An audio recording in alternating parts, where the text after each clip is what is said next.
अस्सलाम वालेकुम जी। देखने वाले दोस्तों को पैरागॉन आटो चैनल के उत्ते एक दफ़ा फिर खुश आमदीद कहते हैं जी। अज असी जी वीडियो लैके आए थोड़े लिए वो मार्केट रेटों के उत्ते या मार्केट अपडेट के उपर ही आ, लेकिन वो मार्केट के मौजूद होंदे होया नहीं कि ना ही किसी कस्टमर के नाल अज गलबात करके थानू अपडेट करांगे। अज असी कुछ दोस्तों के कमेंट सीगे वो उपर गलबात करांगे, जिद्दां कि बैंक लीज ट्रैक्टर के उत्ते अज आपां गलबात करांगे कि बैंक लीज ट्रैक्टर किद्दां आपां नू मिल सकदा वा, बैंक लीज ट्रैक्टर लैन का मुकम्मल तरीकाकार, जो बंदे को कितनी जमीन होनी चाहिए है, जो किसी बंदे को जमीन नहीं तो फिर वो किंज ट्रैक्टर जोड़ा वो लै सकता वा। कुछ लोगों के आप वीडियो जिदा कि डेली पाते हैं, दबंग के उपर पाई दी आ, मैसी के तो अपडेट करीदा वा, गाजी दे अल गाजी दे या ATS के ट्रैक्टर तो अपडेट करीदा, उन्होंने उत्ते लोगों का कुछ फीडबैक आता वा। वो फीडबैक कुछ तो नैगेटिव होंदा वा, कुछ पॉजिटिव होंदा। उस फीडबैक के उत्ते इस वीडियो के आप गलबात करांगे। जिद्दां आप जनरल जी गल स्टार्ट करिए तो एक बंदे का कमेंट सीगा लास्ट वीडियो के उपर कि दबंग जिहड़ा ट्रैक्टर आ ਉਹਦੇ बारे ਤੁਹਾਨੂੰ एडा पता नहीं है। देखो दोस्तों, ਉਹਦੇ ਵਿੱਚ ਸਾਡਾ ਕੋਈ ਕਸੂਰ नहीं ਹੁੰਦਾ। ਸਾਡਾ ਕੰਮ ਆ ਇਨਫੋਰਮੇਸ਼ਨ ਨੂੰ ਤੁਹਾਡੇ ਤੱਕ ਪਹੁੰਚਾ ਦੇਣਾ। ਅਸੀਂ ਜ਼ਿਮੀਦਾਰ ਦੇ ਕੋਲ ਜਾ ਕੇ ਰੀਅਲ ग्राउंड रियलिटी के मुताबिक उन्हें गलबात करी दी आ, कस्टमर्स के जोड़े भी रिव्यू होंगे चीज़ के बारे वो तुहाडे तक पहुँचाई दे आ। नो डाउट कि अलगाजी के ट्रैक्टर अच्छे ने, वो बुरा कहना साडा हक भी नहीं, तो असीं हुंदे भी कौन उन्होंने बुरा कहने वाले, लेकिन ਜਿਹੜਾ ਉਹਦਾ ਮਸਲਾ ਵਾ, ਜਿਹੜੇ ਇਹਦੇ ਫਾਲਟ ਆ, ਜਿਹੜੇ ਕਸਟਮਰ ਨੂੰ ਫੇਸ ਕਰਨੇ ਪੈਂਦੇ ਆ, ਉਹ ਸਾਨੂੰ ਦਿਖਾਣਾ ਜਿਹੜਾ ਸਾਡੀ ਮਜਬੂਰੀ ਆ ਕਿ ਸਾਡਾ ਚੈਨਲ ਹੀ ਟਰੈਕਟਰਾਂ ਦੇ ਰਿਲੇਟਡ ਔਰ ਫਾਰਮਿੰਗ ਦੇ ਰਿਲੇਟਡ ਆ, ਤੇ ਉਹਦੇ ਵਿੱਚ ਜਿਹੜੇ ਫਾਰਮਿੰਗ ਨੂੰ ਮਸਲੇ ਮਸਾਇਲ ਪੇਸ਼ ਆਉਂਦੇ ਆ ਉਹ ਤੁਹਾਨੂੰ ਪੁੱਛ ਕੇ ਅਸੀਂ ਕੰਪਨੀ ਤੱਕ ਪਹੁੰਚਾਣੇ ਨੇ, ਤੇ ਕੰਪਨੀ ਉਹਨਾਂ ਚੀਜ਼ਾਂ ਨੂੰ ਸਮਝਦਿਆਂ ਹੋਇਆ ਜਦੋਂ ਅਸੀਂ ਕੰਪਨੀ ਦੇ ਕੋਲ ਜਾਈਦਾ ਵਾ ਫਿਰ ਉਹਦੇ ਰਿਪਲਾਈ ਕਰਦੀ ਆ ਜਾਂ ਉਹਨਾਂ ਦੇ ਵਿੱਚ ਬਿਹਤਰੀਆਂ ਕਰਦੀ ਆ। ਜਿੱਦਾਂ ਕਿ ਪਿਛਲੇ ਦਿਨ ਤੁਸੀਂ ਦੇਖਿਆ ਹੋਣਾ ਵਾ, मैसी ने मिलत वालियां ने सारे यूट्यूबरां नूं बुला के ते सारे जिहड़े मसले सीगे पेश आ रहे कुछ मैसी दे अंदर जां कस्टमर्स दे जिहड़े उन्हां दे नाल रवैये सी रूट सीगे उहदे उपर उन्होंने रिप्लाई कीते ने, ते एक एक पार्ट्स जिहड़ा अपना दिखाया और अपनी एफर्ट अपनी मेहनत भी जिमीदारां लई दिखाई है कि असीं पैसे जरूर लैंदे आ लेकिन असीं इहदे उपर काम करदे आ, उहनूं ठीक करन दी कोशिश करदे आ।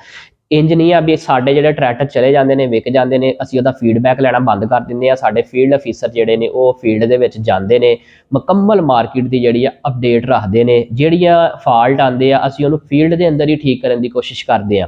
कि इंज की कोई गल नहीं कि कस्टमर जिहड़ा वा अपने पार्ट्स नूं लैके खराब हिस्सिਆਂ ਨੂੰ लैके मिलत वालियां दे शोरूम दे या मिलत दे फैक्ट्री के बाहर आके बैठा रहे तो उहदी सुनवाई ना होवे, इंज की कोई गल नहीं हुंदी।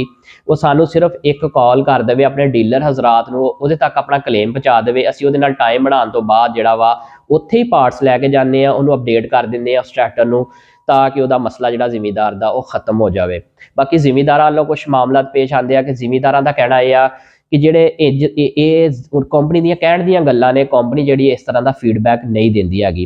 लैट्स सी असीं फील्ड दे विच जाके उन्हां चीज़ां नूं मेजर करन दी देखण दी कोशिश करी दी और गलबात वापस कंपनी तक पहुँचाई दी आ कि वाकई इंज हुंदा वा जां नहीं। दबंग ते असीं एक लास्ट वीडियो कीती जिहदे विच काफ़ी चीज़ां जिहड़ियां वा ओह दिखाईयां गईयां वा दबंग दीयां कि उहदे विच मसले आ रहे, फॉल्ट आ रहा।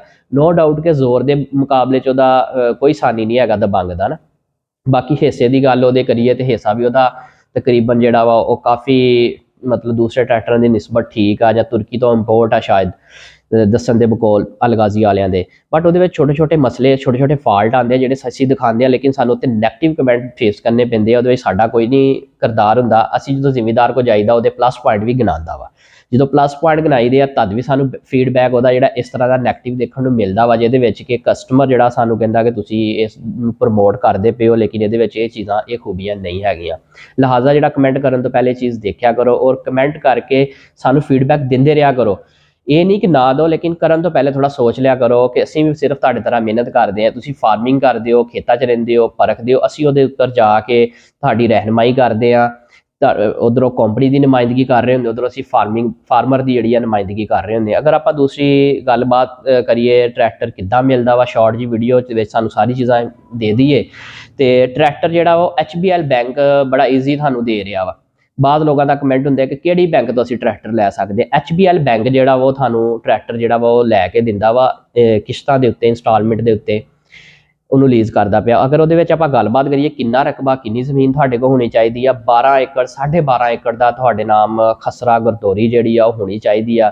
ਹਾਂ, ਅਗਰ ਤੁਸੀਂ ਓਨਰ ਨਹੀਂ ਹੋ, ਤੁਸੀਂ ਫਰਜ਼ ਕਰੋ ਜ਼ਿਮੀਂਦਾਰਾ ਕਰਦੇ ਪਏ ਕਰਸੇ ਤੋਂ ਤੁਹਾਡੇ ਕੋਲੋਂ ਇੱਕ ਹੀ ਜ਼ਮੀਨ ਜਿਹੜੀ ਆ ਉਹ ਠੇਕੇ ਦੇ ਉੱਪਰ ਮੌਜੂਦ ਆ, ਉਹਦਾ ਐਗਰੀਮੈਂਟ ਪ੍ਰੋਪਰ ਮੌਜੂਦ ਆ ਔਰ ਉਹਦਾ ਖਸਰਾ ਗਦੋਰੀ ਤੁਹਾਡੇ ਨਾਮ ਤੇ ਸ਼ੁਰੂ ਹੋ ਗਿਆ ਹੋਣਾ ਤੇ ਤੁਸੀਂ ਵੀ ਟਰੈਕਟਰ ਲੈ ਸਕਦੇ ਹੋ। ਲਾਜ਼ਮੀ ਨਹੀਂ ਹੈ ਕਿ ਤੁਸੀਂ ਓਨਰ ਹੀ ਹੋਣੇ ਚਾਹੀਦੇ ਹੋ, ਮਾਲਕ ਹੋਣੇ ਚਾਹੀਦੇ ਹੋ। ਇੱਕ ਦੋਸਤ ਦਾ ਸਵਾਲ ਸੀਗਾ ਕਿ ਜੇ ਸਾਡੇ ਕੋਲ ਜ਼ਮੀਨ ਨਾ ਹੋਵੇ ਤਾਂ ਅਸੀਂ ਕਿੰਜ ਟਰੈਕਟਰ ਲੈ ਸਕਦੇ ਹਾਂ। ਉਹਦੇ ਲਈ ਆਪਾਂ ਤੁਹਾਨੂੰ ਤਰੀਕਾਕਾਰ ਦੱਸ ਦਿੱਤਾ। ਬਾਕੀ ਇਹਦਾ ਸਿੰਪਲ ਜਿਹਾ ਪ੍ਰੋਸੈਸ ਹੁੰਦਾ ਵਾ ਕਿ ਤੁਸੀਂ ਜਿਹੜਾ ਉਹ ਬੈਂਕ ਦੇ ਕੋਲ ਜਾਣਾ ਹੁੰਦਾ ਵਾ, ਬੈਂਕ ਤੋਂ ਇੱਕ ਜ਼ਰੀ ਕਾਪੀ ਬਣਦੀ, ਉਹ ਤੁਹਾਨੂੰ ਪਟਵਾਰੀ ਦਿੰਦਾ ਵਾ, ਉਹਦੇ ਉੱਤੇ ਇੱਕ ਪ੍ਰੋਸੈਸ ਬੈਂਕ ਤੁਹਾਨੂੰ ਬਣਾ ਦਿੰਦਾ ਵਾ, ਲਿਖ ਦਿੰਦਾ ਵਾ। ਉਹ ਤੁਸੀਂ ਪਟਵਾਰੀ ਕੋਲ ਵਾਪਸ ਜਾ ਕੇ ਜਾਂ ਜ਼ਰੀ ਅਰਾਜ਼ੀ ਸੈਂਟਰ ਦੇ ਵਿੱਚ ਵਾਪਸ ਜਾ ਕੇ ਉਹਦੇ ਉੱਤੇ ਜਿਹੜਾ ਕਲੈਕਟਰ ਆ ਉਹਦੇ ਉੱਤੋਂ ਸਾਈਨ ਕਰਵਾ ਕੇ ਲੋਨ ਲਈ ਅਪਲਾਈ ਕਰਨ ਲਈ ਤੁਸੀਂ ਉਹਦੇ ਕੋਲ ਪਰਮਿਸ਼ਨ ਲੈ ਕੇ ਆਉਂਦੇ ਹੋ, ਤਾਂ ਕਿ ਤੁਹਾਡੀ ਜ਼ਮੀਨ ਜਿਹੜੀ ਆ ਮੋਰਗੇਜ ਕਰਕੇ ਤੁਹਾਨੂੰ ਉਹਦੇ ਉੱਤੇ ਲੋਨ ਦਿੱਤਾ ਜਾਵੇ। ਤੇ ਵਾਪਸ ਤੁਸੀਂ ਆਪਣੇ ਬੈਂਕ ਨੂੰ ਸਬਮਿਟ ਕਰਵਾਉਂਦੇ ਹੋ ਤੇ ਬੈਂਕ ਅਥਾਰਟੀ ਆਉਣ ਤੋਂ ਬਾਅਦ ਇੱਕ ਪਰਮਿਸ਼ਨ ਹੈੱਡ ਆਫਿਸ ਚੋਂ ਮਿਲਦੀ ਆ। ਜਦੋਂ ਉਹਦੇ ਉੱਤੇ ਪਰਮਿਸ਼ਨ ਮਿਲ ਜਾਂਦੀ ਆ ਫਿਰ ਟਰੈਕਟਰ ਦਾ ਪ੍ਰੋਸੈਸ ਸਟਾਰਟ ਹੁੰਦਾ ਵਾ। ਫਿਰ ਬੈਂਕ ਜਿਹੜਾ ਵਾ ਉਹ ਤੁਹਾਡੇ ਲਈ ਐਫਰਟ ਕਰਦਾ ਵਾ ਕਿ ਉਹ ਤੁਹਾਡਾ ਇੱਕ ਡਰਾਫਟ ਬਣਵਾ ਦਿੰਦਾ ਵਾ, ਪੇ ਆਊਟ ਕਹਿ ਲਓ ਜਾਂ ਡਰਾਫਟ ਕਹਿ ਲਓ, ਜਾਂ ਮਤਲਬ ਉਹ ਪੈਸੇ ਜਿਹੜੇ ਉਹ ਪੇ ਕਰ ਦਿੰਦਾ ਵਾ ਕਿਸੇ ਵੀ ਟਰੈਕਟਰ ਦੀ ਕੰਪਨੀ ਨੂੰ ਜਿਹੜਾ ਤੁਸੀਂ ਟਰੈਕਟਰ ਲੈਣ ਲਈ ਅਪਲਾਈ ਕੀਤਾ ਹੁੰਦਾ ਵਾ। ਉਹਦਾ ਫਿਰ ਬੁਕਿੰਗ ਟਾਈਮ ਸਟਾਰਟ ਹੋ ਜਾਂਦਾ ਵਾ ਟਰੈਕਟਰ ਦਾ। 1 ਮਹੀਨੇ ਅੰਦਰ ਵੀ ਟਰੈਕਟਰ ਜਿਹੜਾ ਵਾ ਮਿਲ ਜਾਂਦਾ। 15 ਮਿਨੀਮਮ ਤੇ 3 ਤੋਂ 4 ਮਹੀਨੇ ਤੱਕ ਦਾ ਡਿਊਰੇਸ਼ਨ ਜਿਹੜਾ ਇਹਦੇ ਵਿੱਚ ਦੇਖਿਆ ਗਿਆ ਵਾ, ਜਿਹਦੇ ਵਿੱਚ ਤੁਹਾਨੂੰ ਮੈਸੀ ਮਿਲਤ ਵਾਲੇ ਜਿਹੜੇ ਨੇ ਉਹ ਡਿਲੀਵਰ ਕਰ ਦਿੰਦੇ ਨੇ ਟਰੈਕਟਰ। ਜ਼ਿਆਦਾ ਲੋਕਾਂ ਦਾ ਰੁਝਾਨ ਜਿਹੜਾ ਵਾ ਉਹ ਮੈਸੀ ਮਿਲਤ ਵਾਲਿਆਂ ਦੇ ਟਰੈਕਟਰਾਂ ਦੇ ਉੱਤੇ ਹੁੰਦਾ। ਉਹਦੀ ਵਜ੍ਹਾ ਜੇ ਹਾਰਡ ਕੈਸ਼ ਟਰੈਕਟਰ ਨੇ ਤੇ ਮਾਰਕੀਟ ਦੇ ਵਿੱਚ ਸਭ ਤੋਂ ਜ਼ਿਆਦਾ ਜਿਹੜੀ ਇਸ ਟਾਈਮ ਟਰੈਕਟਰਾਂ ਦੀ ਵਿੱਚ ਅਗਰ ਵਰਾਇਟੀ ਦੇਖੀ ਜਾਵੇ ਤੇ ਉਹ ਸਭ ਤੋਂ ਜ਼ਿਆਦਾ ਮੈਸੀ ਆ। ਤੇ ਮੈਸੀ ਦੇ ਵਿੱਚੋਂ 385 ਨੂੰ ਇਸ ਤੋਂ ਜ਼ਿਆਦਾ ਕੀਤਾ ਜਾਂਦਾ ਵਾ ਕਿ ਉਹ ਰੂਟਰ ਹਲਾਂ ਤੇ ਯਾਨੀ ਕਿ ਓਵਰਆਲ ਜਿਹੜਾ ਵਾ ਉਹ ਖਚਾਈ ਲਈ ਅਗਰ ਦੇਖਿਆ ਜਾਵੇ ਗੰਨੇ ਲਈ ਹਰ ਤਰ੍ਹਾਂ ਹੀ ਬਿਹਤਰ ਮਤਲਬ ਉਹਨੂੰ ਸਮਝਿਆ ਜਾਂਦਾ। ਬਾਕੀ ਹਾਰਡ ਕੈਸ਼ ਆ, ਉਹਦੀ ਵੈਲਿਊ ਆ ਮਾਰਕੀਟ ਦੇ ਵਿੱਚ, ਜਦੋਂ ਉਹਨੂੰ ਸੇਲ ਕਰਕੇ ਪੈਸੇ ਵਾਪਸ ਕੱਢਣਾ ਚਾਹੁੰਦੇ ਨੇ ਤੇ ਕੱਢ ਲੈਂਦੇ ਨੇ ਜ਼ਿਮੀਂਦਾਰ। ਉਮੀਦ ਆ ਅੱਜ ਦੀ ਜਿਹੜੀ ਇਨਫੋਰਮੇਸ਼ਨ ਆ ਤੁਹਾਡੇ ਨਾਲ ਸ਼ੇਅਰ ਕੀਤੀ ਗਈ ਤੁਹਾਨੂੰ ਹੈਲਪਫੁਲ ਲੱਗੀ ਹੋਊਗੀ। ਆਪਾਂ ਤੁਹਾਡੇ ਨਾਲ ਨਵੀਂ ਵੀਡੀਓ ਦੇ ਵਿੱਚ ਮਿਲਾਂਗੇ। ਸਾਨੂੰ ਇਜਾਜ਼ਤ ਦਿਓ ਜੀ, ਰੱਬ ਰਾਖਾ।